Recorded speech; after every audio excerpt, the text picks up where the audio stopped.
Hello, everyone. Thank you for joining us today. My name is Mia Burke, and I am Program Manager with Hanford Challenge. Hanford Challenge is a nonprofit based in Seattle that focuses on cleanup of the Hanford nuclear site and supports insiders, workers, and whistleblowers who have issues that are not being addressed. This is the 9th webinar of our Nuclear Waste Scholar Series. We started the Nuclear Waste Scholar Series to inspire action and involvement with Hanford cleanup by inviting movers, shakers, and thinkers to share groundbreaking scholarship, art, research, and experience working with nuclear waste. We are continuing on our artist series, and today is no different. So Roger's presentation is a part of that artist series, and we will be hearing from various writers and artists who use different mediums to explore nuclear waste. It is my pleasure to introduce our speaker, Roger Peet. Roger is an artist and printmaker based in Portland, Oregon. He is a founding member of the Just Seeds Artists Cooperative, a group of North American artists creating visual tools for social and environmental movements. Roger also coordinates the National Endangered Species Mural Project for the Center for Biological Diversity. He is currently collaborating with organizers and activists in Congo, Japan, and across the US to connect the story of the Shinkolobwe mine to the broader history of America's nuclear legacy, including the contaminated landscapes of the Hanford nuclear site. Just as a heads up, Roger's presentation will be about an hour long, and we will leave time after the presentation for Q&A. If you can't stick around for the whole time, feel free to leave. We will be recording the presentation, and we'll share a link of the recording with everyone that registered. Thank you so much for joining us today, Roger. I'll pass it to you to talk about your work. Great. Thank you very much, Mia, and thanks to everybody who has joined this webinar. I hope this will be clear and entertaining, at least, for you.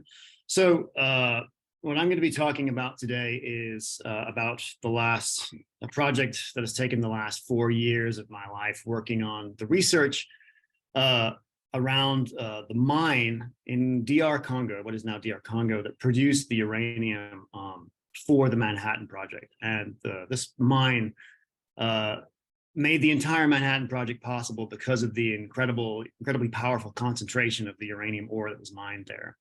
So I'm going to start sharing my screen, and we're going to have a slideshow that I will be speaking over for the duration of this presentation. Hopefully this will make it easy for you to follow along. So this image you see right now is a reversed image of a big linoleum block print that I am making that is a map of everywhere that the ore from the Shinkolobwe mine passed en route from being dug out of the ground in DR Congo to being processed throughout the various facilities of the Manhattan Project in the US, and then to being made into the bombs that were detonated over Japan in 1945. So, this talk is basically going to be about what is this mine in what is still a rather remote location in Central Africa facilitated some of the most dramatic events the world has ever seen or will ever see, and just trying to bring this history, which is little known in the West outside of certain contexts, to more of the forefront of a contemporary discussion about nuclear weapons and their legacy and the responsibility that we bear as the sort of inheritors of that destructive power. So I'm going to go through this map and follow the narrative that it creates to try to tell the story of through the stones of Shinkolobwe and their passage through this infrastructure and this narrative towards their horrifying endpoint. And so the map has this big text block on it that I'm not going to go into reading because I feel like it takes up a little bit more time. But this is a summary of my sort of thesis about the point of this project. And what I'll do right now is just to sort of give you a little introduction as to like, why am I interested in this? Because it seems, who am I? I'm an artist that lives in Portland. What is your connection to the subject? My connection to the subject is a very personal one, and it is basically born out of the fact that my father who was a helicopter pilot for the British Royal Air Force, faked his death in 1965 to abscond from the RAF and make his way to Congo, where he flew helicopters for the CIA's effort to basically maintain imperial control of Congo in the aftermath of Congo's independence.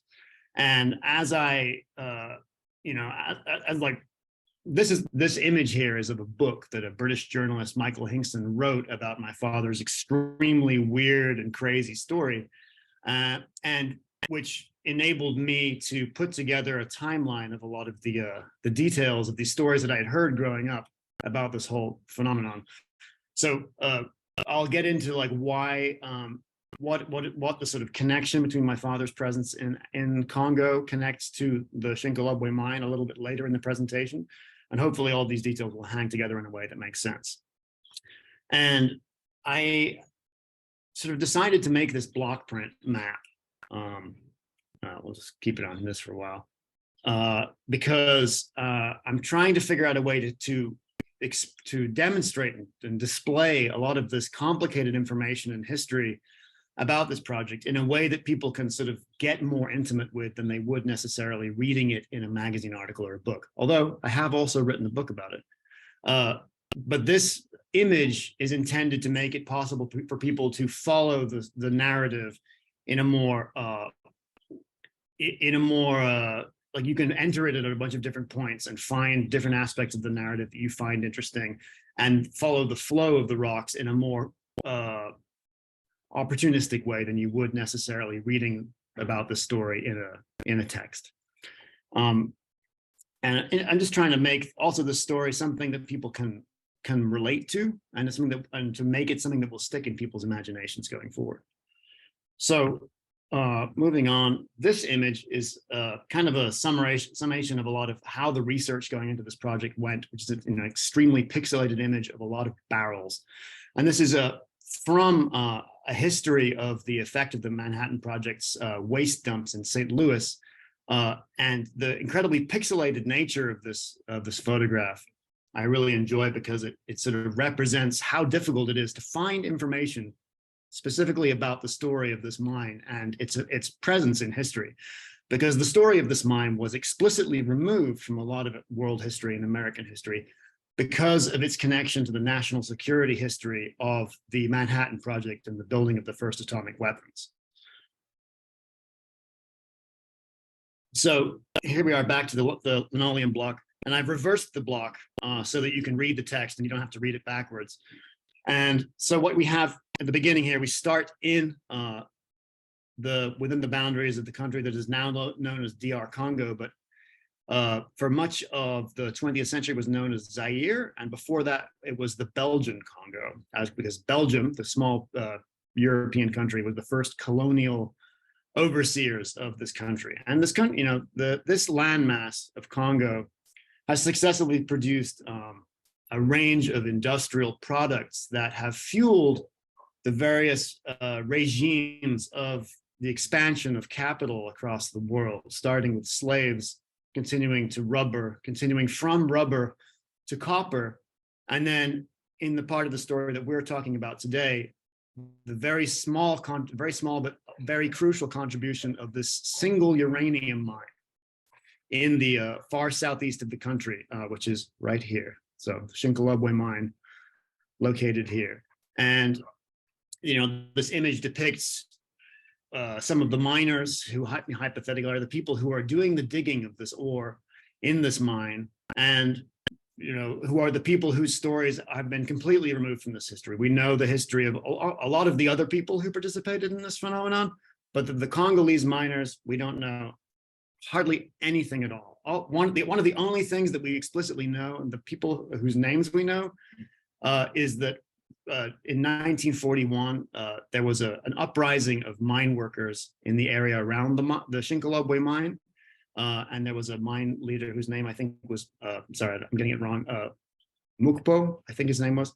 Anyway, he spoke out against the exploitation that they were experiencing and was gunned down in a massacre of mine workers by the Belgian controllers of the mine as a result.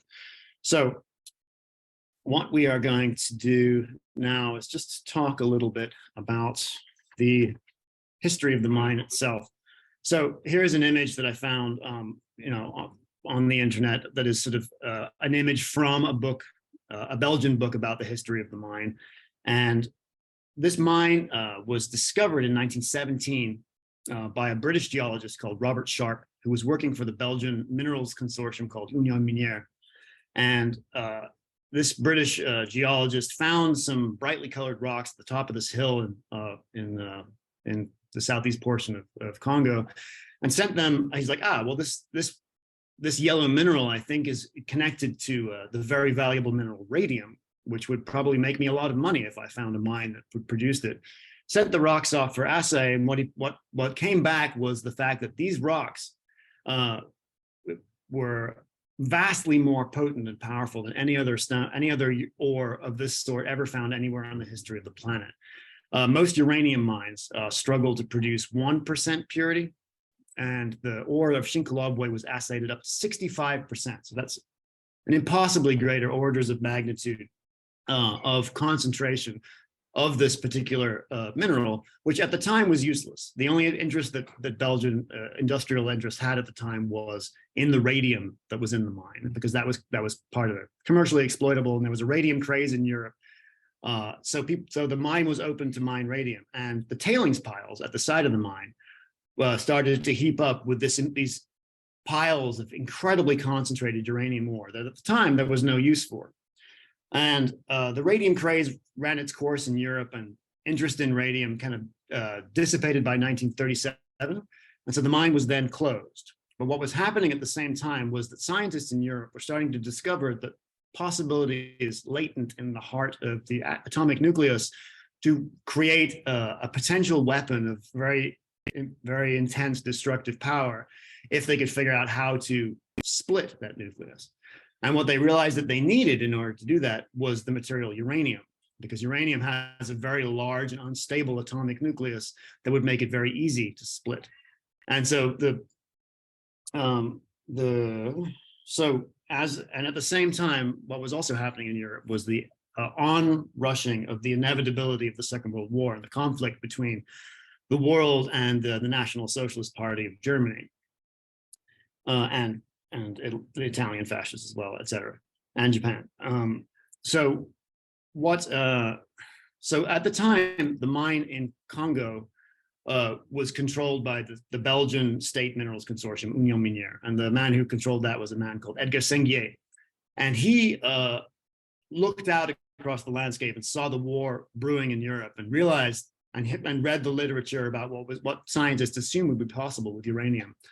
And he realized that he had on hand an incredibly important stockpile of this material that was about to become one of the most important and sought after things in the world. And he took the measure to package up all of the tailings piles that were sitting next to the closed Shinkolobwe mine and put them on a freighter and ship them to New York City, because he knew that at some point somebody was going to come to this remote location in Congo looking for the mine that everybody had sort of vaguely heard about, but hadn't actually realized the uranium that they had there was something that they could exploit. So the war begins, and one of the first things that happens in the war is that stockpiles of ore from Shinkolobwe that were already sitting in the docks in Antwerp in Belgium were immediately seized by the invading Nazi army, which revealed to the rest of the world that the Nazis were also interested in the idea of the bomb, and they were familiar with the prospect of trying to split the uranium atom. And so in 1942 in the United States, this project was begun called the Manhattan Project, to build an atomic weapon and build it as quickly as possible in order to get control of the destructive power of the uranium before the Nazis got it.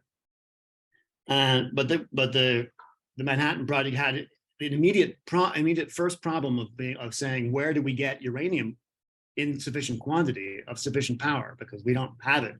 There's mines in Canada, we don't have the ability to get the uranium out of it in sufficient concentration. There's mines in Arizona, also very unconcentrated. And they heard the news that there was this impossibly concentrated ore in Congo, and the heads of the Manhattan Project, this man named Leslie Groves, paid Edgar Sengier a visit in New York City and said, we hear that you have uranium in large quantities, and we would like to acquire as much of it as we can. And Sengier shook their hand and said, I've been waiting for your visit. And I actually have 1,200 tons of it already here in New York City, sitting in a warehouse in Staten Island. So what we're going to do now is move on the map through. The map shows the sort of passage of the uranium into Europe, the conflict in Europe. And there's a statue of Leopold II, who was the colonial Belgian ruler of Congo, who was a very important aspect of the story. I'm not going to go into too much detail about him right now. One of the things that I have added to this image is the icon of the barrel, because at every point in this narrative, the uranium from Shinkolobwe appears in the historical literature in these black barrels, which is a bit of a stereotype about, industrial and nuclear waste, there being barrels full of it. But it is true that you read through these stories of the history and you look for the evidence of this mine, and everywhere it appears in these barrels marked product of Belgian Congo over and over again. So anyway, there's the iconography of the barrel. So Sengier has these barrels in, where am I going here? Shipped to Manhattan. And so they're in this warehouse on Staten Island when Leslie Groves comes calling for it. And Groves buys all of it and says, Mr. Sengier, I would like you to reopen that mine you have in Congo and start work on it immediately, get producing as much uranium as you possibly can. And the Manhattan Project roared to life at an extremely rapid rate, and started doing all the research necessary to try to figure out how to build a bomb, but also appropriating all of the industrial capacity that will be necessary in order to produce all the materials for that research and for the eventual construction of the bomb. So that started in New York State. And it's actually, it started in New York State with this warehouse on Staten Island. And the uranium ore passed from there to this plant in Middlesex, New Jersey, where it was ground up. The rocks were ground up to create just a fine rock flour. And that was just at a plant that was already, producing some kind of mineral concentrates, and it was just appropriated by the Manhattan Project and used to grind up these rocks. And then what I'm also going to do during this presentation is I'm going to have these slides that talk about the current state of the places where the ore from Shinkolobwe went, because one of the most amazing aspects of the story is that you can still tell specifically. You can still identify the presence of the Shinkolobwe ore in the landscape at every location it went between Congo and the detonations over Japan, because it was so incredibly powerful, so incredibly concentrated. And it's referred to in the literature as K65 waste, and the 65 referring to the 65% purity that the Shinkolobwe ore attained. Which was present in absolutely no other uranium on Earth. And so the signatures of the waste from this ore leaves a very obvious mark wherever it went and wherever it's found out in the aftermath. So here's a slide that shows it's from an article about contamination at a high school in New Jersey that's 12 miles from the former Middlesex plant. And 12 miles away, and extremely high levels of radioactive contamination were found in this high school, and there's been very significant cancer clusters in the area. And what's going on? Why are you doing that?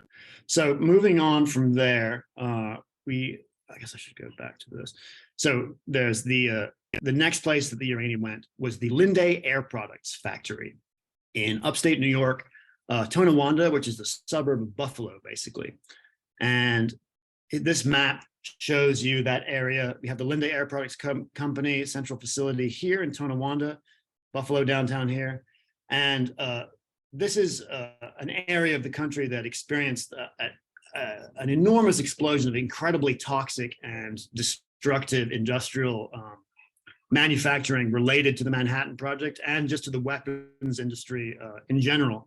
For our purposes, the Linde Air Products was a company that, in addition to other things that it did with gases, it produced uranium or concentrates for use in the glass and ceramics industry, which was one of the only uses of uranium prior to the Manhattan Project, was as a glaze in ceramics and glass to produce this very vivid yellow color. You can still buy that online, actually. If you look up uranium glass, you can still get it. Still mildly radioactive. So, but at the Linde Air Products Company, what they did with the ore from the Middlesex plant was to process it into various other compounds of uranium oxides, uranium tetrafluoride that were going to be used in the research and production of the atomic weapon that was under investigation. And all of the waste left behind after this process was transported to the former Lake Ontario Ordnance Works for storage over the next couple of decades. And I read one really unpleasant anecdote during the research that I did on this particular section of the story that talks about how the waste in these barrels, the same barrels, was at the Lake Ontario Ordnance Works, was put by the Army Corps of Engineers, which was trying to do some kind of remedial cleanup of the waste after like a decade of production, put it in these concrete igloos to try to keep the radioactivity at a contained level. And immediately the concrete igloos became so incredibly radioactive that they became sort of worried that it would start melting down. So the response of the Army Corps of Engineers was to remove these toxic barrels of K65 waste from Shinkolobwe from the igloos and just leave them on the side of the road for the next 30 years. So that's the next step there. And then from there, the uranium from Shinkolobwe goes back into the same barrels, marked product of Belgian Congo, and it travels by train to the next part of the site. And that site is here, the Mallinckrodt site in St. Louis, Missouri.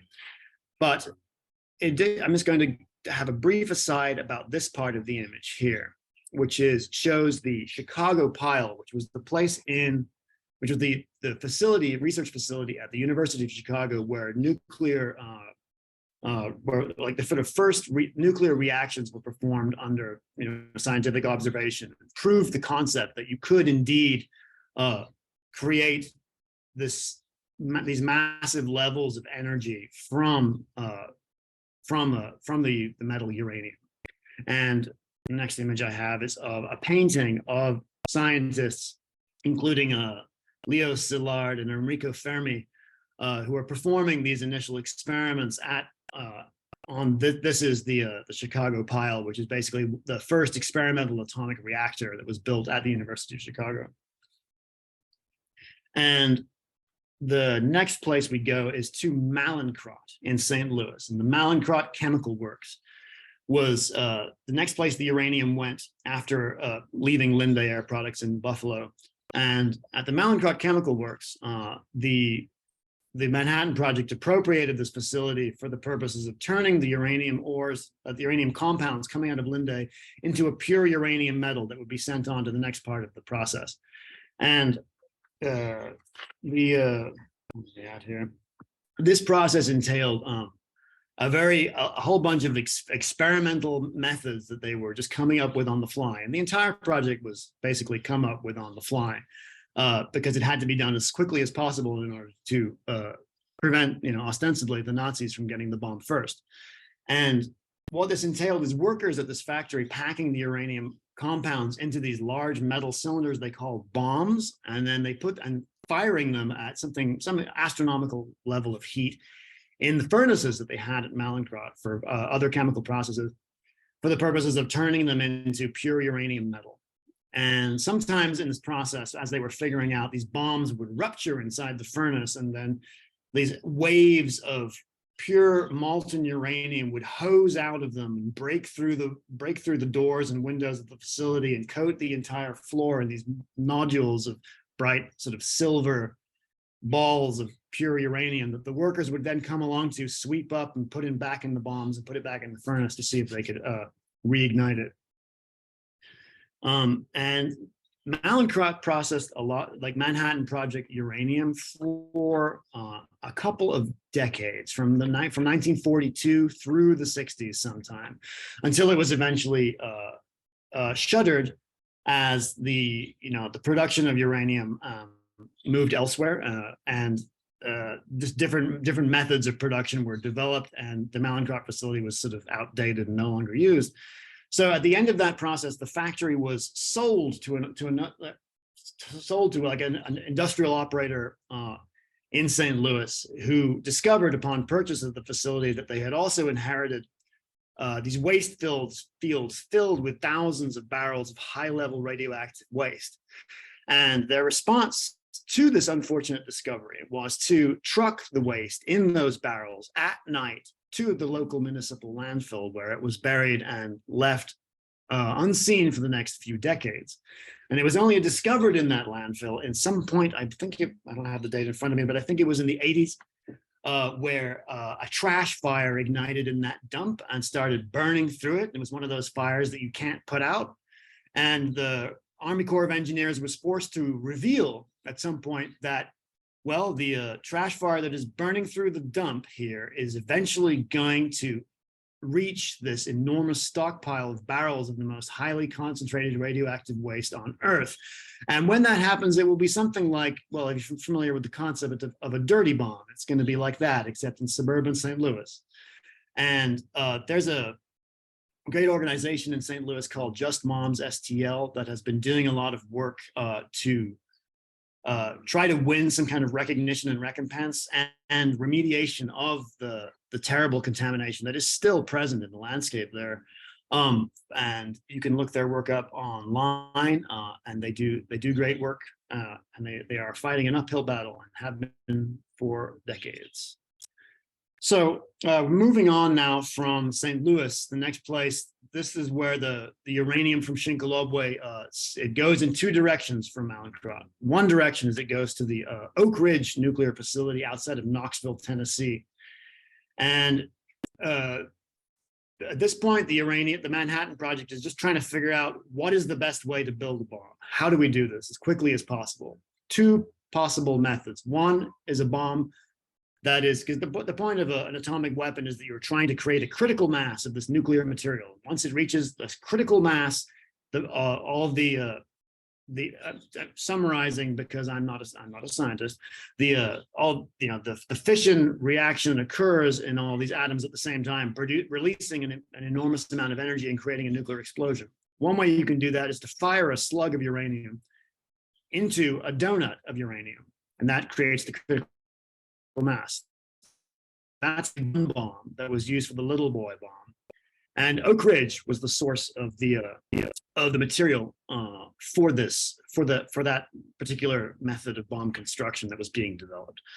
And at Oak Ridge, they built this facility of these large magnetic, what they called racetracks of these magnetic devices called calutrons, for the purposes of separating the extremely fissile uranium-238. It's got 238 neutrons in the nucleus, from the uranium-235, which has slightly fewer neutrons in the nucleus. And there's a lot more naturally occurring 235 and 238. So what they had to do was to set up this complicated system through which they pumped gasified uranium metal, and the magnetic field would cause the 238 to drop out of like the arc first, as the 235 dropped out later, and then they could gather the 238. And so that was what the facility in Knoxville, Tennessee was doing, was producing this, it was producing the uranium that was going to be used in this gun bomb. And the scientists in the Manhattan Project knew that bomb was going to work. They're like, yes, that's definitely going to work. If we combine this piece of uranium with this donut of uranium, we're going to get a fission explosion, guaranteed. Don't have to worry about it. One thing they weren't sure about, though, was the other side of the equation, and that was happening in Washington State at the Hanford Reservation. In this remote high desert location, the Manhattan Project built this facility with a series of extremely large reactors for the purpose of enriching uranium coming out of Mallinckrodt to a point where it could be then transferred to a facility that would dissolve it and extract from it the metal plutonium that was going to be used to create the other form of nuclear weapon, that they were unsure if that one was going to work. So we have here in the image, there's the reactor core, Hanford. The first major production reactor in the world was the B reactor at Hanford. And it's built on the banks of the Columbia River here in sort of south central Washington, because the Columbia River provided this, inexhaustible supply of cold water to cool the incredibly hot processes that were happening in these reactors. And then we have here an image of the T plant, which is the facility where the uranium enriched in the core was processed into plutonium. And then we'll move along to this. This is an image of the B reactor at Hanford, now decommissioned and cocooned in cement, and is also now a part of the Manhattan Project National Park Service. And you can visit this reactor, which I hardly recommend. It's an incredible thing to experience this place and this particular machine. Because one of the things about this machine is this is the reactor core, and almost everything in this was created by hand. It was created by hand by artisans and craftsmen who had never done anything like this before. And this all happened in a 3-year period, which is, for a feat of engineering this complicated and massive, is a pretty impressive achievement. And I've talked to some people who have heard people come off the tour of Hanford and see all this stuff that was built in 3 years and say, magic or aliens. There was no way that we invented this in 3 years by ourselves. But with enough sort of industrial acumen and energy, they did indeed manage to produce these incredibly complicated technical facilities in an astonishingly short amount of time. So the uranium slugs that arrived from Mallinckrodt passed through this reactor core and were enriched. And after they emerged from the back end of it, dropped into a pool of water, they were taken out and put into this facility, which is called the T plant, which is an entirely remote controlled facility in which no humans were present on the inside of the facility, and the entire process of dissolving the uranium slugs and extracting the plutonium from them was done in the dark by mysterious robots whose function I don't really understand. But nonetheless, that was what was happening there. And the waste that was being produced as part of this process was disposed of in completely haphazard and random and irresponsible ways. For a lot of the first loads of the waste coming out of these reactors and the facilities processing the uranium was simply hosed out onto the landscape. Eventually, people realized that they should probably be doing something a little bit more responsible with it. And so these tank farms were built into which a lot of the liquid waste was to be stored until some point in the future where something would happen to it and it wouldn't be a problem anymore. What's happening now is that the Hanford Reservation is commonly referred to as the most highly contaminated site in the entire Western Hemisphere. And the contamination at Hanford is something that is currently the cleanup. There's a cleanup process underway, but it is far from certain the degree to which people will be able to actually remediate the degree of contamination that is present on the Hanford site. If you go and take the tour of the Hanford cleanup area, you go into a facility where they describe to you the process of pumping the aquifer underlying the ground out of the ground into this facility and then trying to digest it with a variety of bacteria that will somehow process the heavy metals out of it, and then re-injecting the aquifer into the ground. And there's a lot of, as the docents are taking you around the facility and pointing out these tank farms, pointing out all these facilities that are being decommissioned and restructured, there's a lot of nervous laughter and a lot of statements of sort of vague uncertainty as to whether or not the things that they are doing to try to solve the problem that the Manhattan Project created are going to actually be able to solve the problem at all. I could go into a lot more detail on that, but I will move on. So from the Hanford Reservation and Oak Ridge in Tennessee, the uranium and the plutonium pass on to the Los Alamos National Laboratory in New Mexico, where scientists under Oppenheimer, J. Robert Oppenheimer, were performing the experiments necessary to figure out exactly how this bomb was going to work. These bombs were going to work. So this is a representation of the, the sort of iconography of the U-235 from Oak Ridge, the plutonium buttons from Hanford being used to sort of figure out exactly how they were going to get this uranium to critical mass so that it would explode in a way that would do the job they needed done. And at Los Alamos, what they, as I mentioned before, the implosion bomb was something that they weren't sure was going to work. The point of the implosion bomb was to, instead of like firing a bullet into a donut, it was to crush a plutonium core using explosives to create the critical mass. So they decided that they needed to test that process. And so they built this initial first nuclear detonation device that was called the Gadget. It's also referred to as the Trinity device after the name of the test that where it was used. And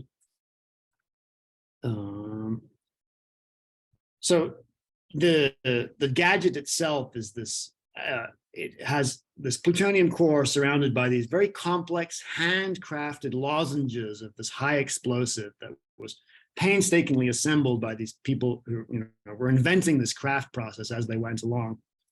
And the Gadget itself is these layers upon layers of metal and explosive and plutonium that are coated with thin films of gold and other precious metals. And it has the aura in the literature, as you read about it, of like people assembling some sort of fantastical jewel or like a crown for something that is yet to be revealed, some sort of new king that is about to need a symbol of his power.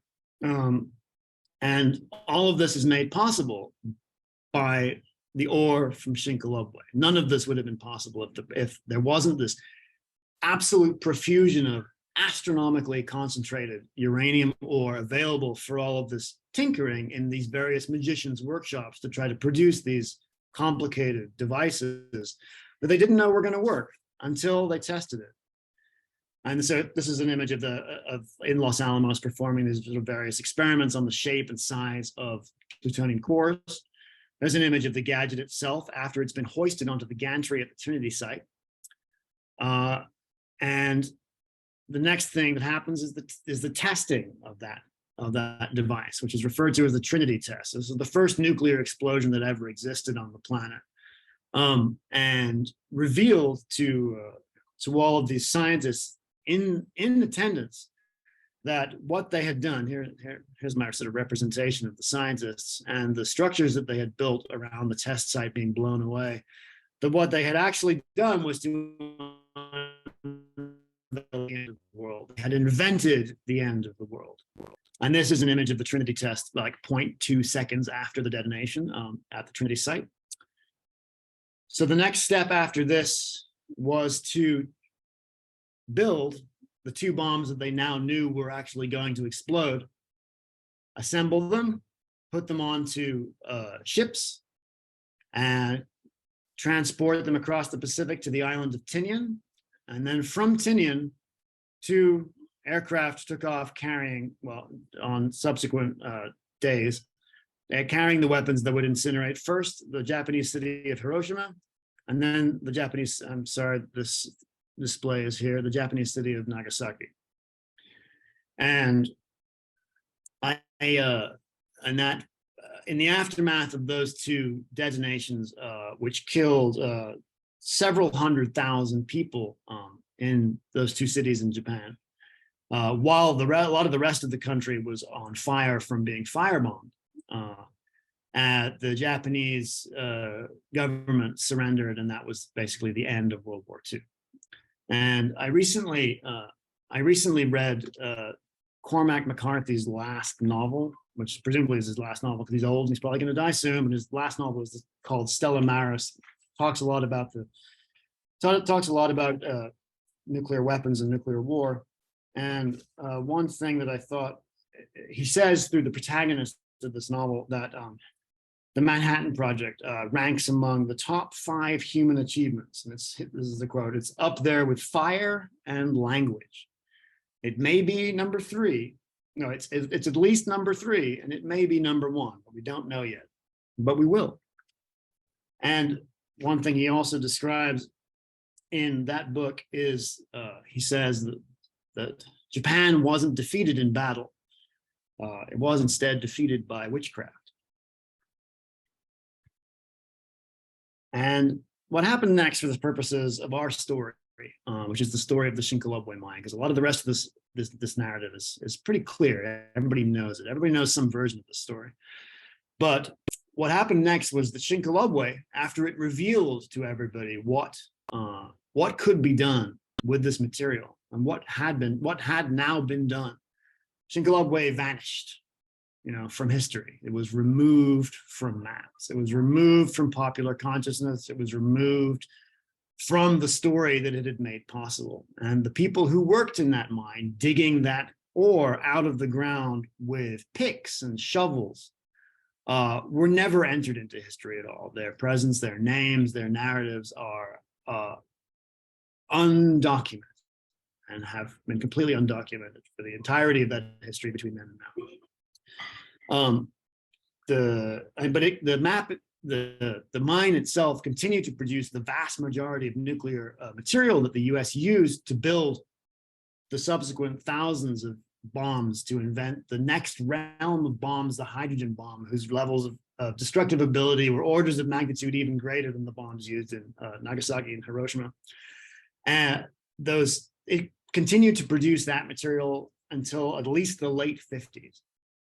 I mean, there was increasingly material used from Canada and from Arizona as techniques got better to get weaker ores into concentrations that were useful. But the vast majority still came from Shinkolobwe. But that narrative is not present in the standard histories of this whole story.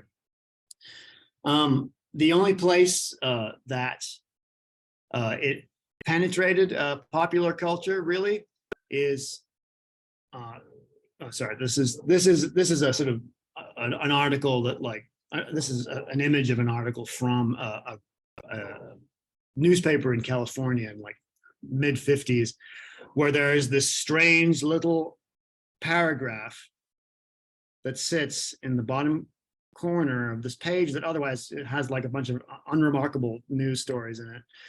That says roughly half of the Earth's known uranium ore lies in the Belgian Congo in the fantastic open pit mine at Shinkolobwe, 70 miles northwest of Elizabethville.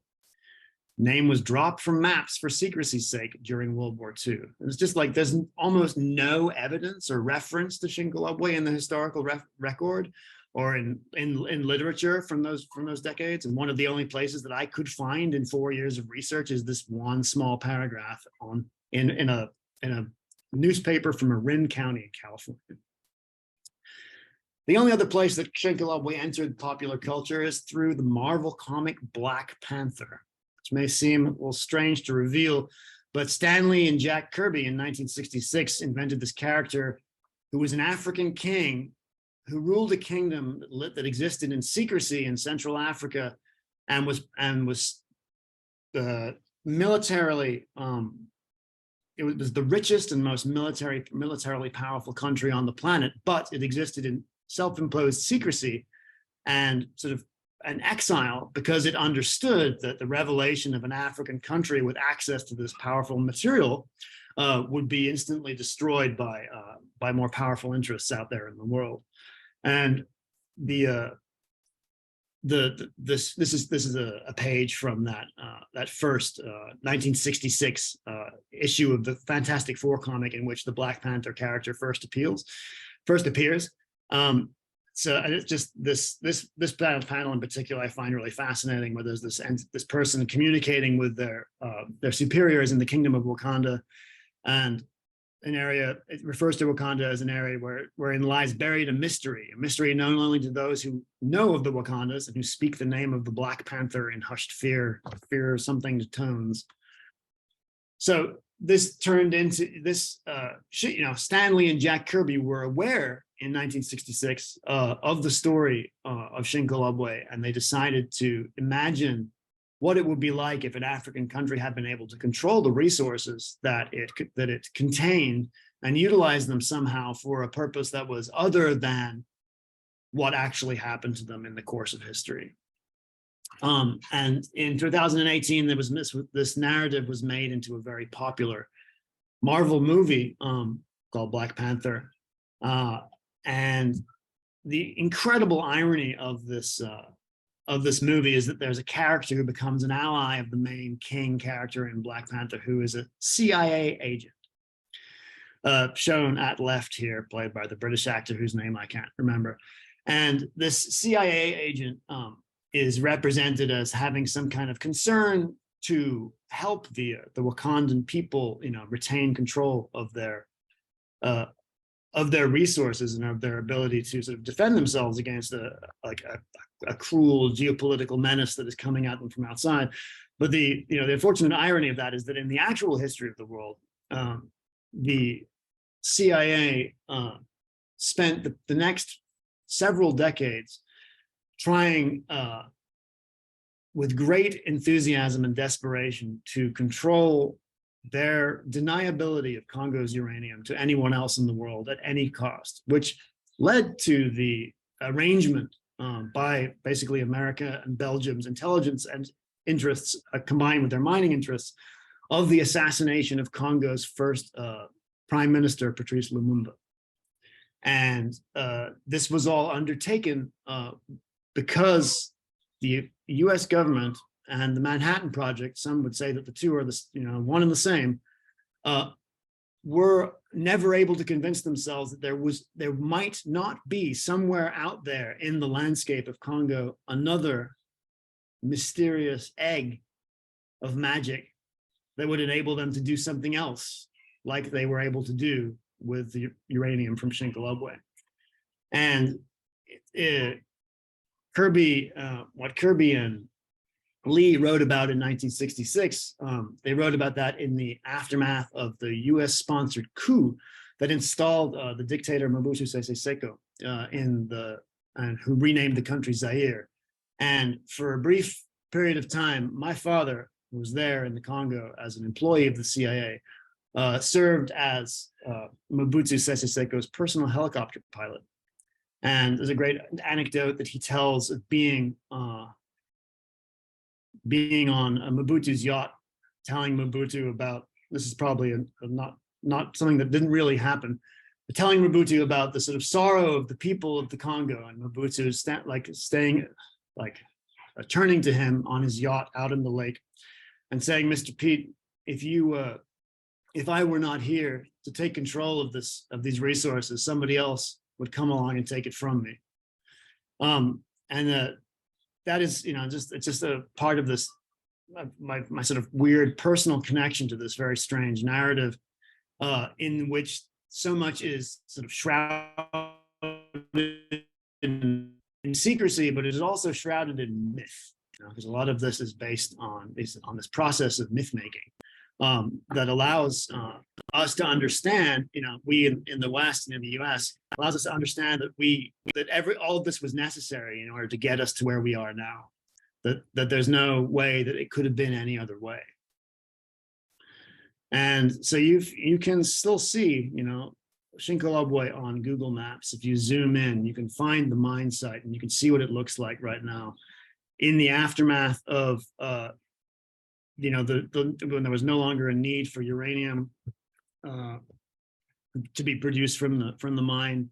It was shuttered, and then it was sort of reopened by artisanal illegal miners over the course of the next few decades who were excavating the site for cobalt. And there's just been this ongoing history of people in Congo searching for the minerals that are still available at the site in order to sell them to the international consortiums that concentrate and distribute the mineral wealth of Congo in a way that is very similar to the way the Manhattan Project used it in those previous decades. And those people face ongoing high levels of exposure to radioactivity and also to the other various contaminants that you experience when you are mining some of the most toxic metals in the world with your bare hands and a pick. So I'm just going to go a little bit further, just past this for now. So I'm coming up on an hour here. I just wanted to talk about some stuff that related to the MAP project. So I have, over the course of the last few years, been working with some colleagues in South Africa who are the descendants of some of the mine workers from Shinkolobwe, whose families migrated to South Africa for work in the mines of South Africa, and who have, for the past 5 or 6 years, been organizing an annual conference to try to bring the story of Shinkolobwe to the world and to try to create a connection in popular imagination with the story of all the people who have been affected by the usage of Shinkolobwe uranium in the Manhattan Project and the aftermath, which includes bringing people together from indigenous nations in the Southwest, people from Japan who are the survivors of the aftermath of the explosions in Japan, and also the people in Africa who spent their lives, digging this material out of the ground to power the beginning of the entire process. And those conferences have been very successful, and I'm hoping in the spring of this year to travel with my 2 colleagues from the Congolese Civil Society of South Africa, Isaiah Mombilo and Joe-Yves Salankang Sangol, one of whom I think is on the call right now. Hi, Isaiah, I saw your name in the chat. And we are hopefully we're raising funds to bring Isaiah and Yves back to Congo so that they can pursue a work of oral history with the descendants of the mine workers on site. And most of the actual people who worked in the mine unfortunately have passed on now. They're old and I think that there have been a lot of high-level health consequences as a result of working with this material. But Isaiah and Joe are hoping to utilize the connections and the relationships that they have in Congo to pursue a work of oral history that I think is unparalleled and will be a crucial resource for future generations who are interested in the subject, because none of this work has previously been done. None of these stories have been told, and it's Joe and Isaiah's opportunity to tell these stories in a way that's going to make it available for all of us to learn about. And so with that, I think, let's see, what have we got in here? So yeah, okay, Mia has posted the link to the GoFundMe. If you would like to donate anything, $10, $5, $20, whatever you can donate, every single penny of that donation will go towards funding Joe-Yves and Isaiah's travel and expenses in their trip from South Africa to Congo. None of it will go to me. Will all go towards their project. So if you feel like giving, it would be much appreciated, and it would be going towards a crucial work of history and political memory. So this is I just put together a very basic bibliography. If you want to do some reading about just the general subject matter, I'll just go through this list briefly. Dr. Susan Williams, a scholar of African history based in London. She's written a series of amazing books about Congo and Congo's history. The Spies in the Congo book is the story that I unfortunately had to leave a lot of that story out of this. It's the story of the early CIA in Congo, which is trying to deny Congo's uranium to the Nazis. Absolutely spectacular story, very weird, and really sets the stage for a lot of the stuff that came after it, and extremely well written, and just a crucial document in this history. She also wrote this amazing book about the assassination of UN General Secretary Dag Hammarskjöld, which happened in the mid 60s on the border of Congo and what was then Rhodesia, and is an astonishingly strange and perverse story of this plane crash that killed this world figure that is that has way more mystery to it than you would expect a simple plane crash to be able to produce. It's a very strange story. Richard Rhodes, The Making of the Atomic Bomb, is the crucial single history of the story of the Manhattan Project. It's extremely readable. It's a little bit large, but it covers all the bases in a very interesting way. George Nzongola Ndalaja is a Congolese historian, and these two books, his book on Patrice Lumumba and his book, The Congo from Leopold to Kabila, definitely crucial, very important, and extremely readable and accessible histories of, especially his book about Patrice Lumumba, who he was, where he came from, why he matters, what his legacy is. Absolutely invaluable for any understanding of this narrative. David Van Raybrook's story, Congo, The Epic History of a People, is a encyclopedic overview of the history of Congo as a political space. And then Michael Hingston, Renegade Hero, is the book about my weird dad by British journalist Michael Hingston, which is worth a read. It's very weird.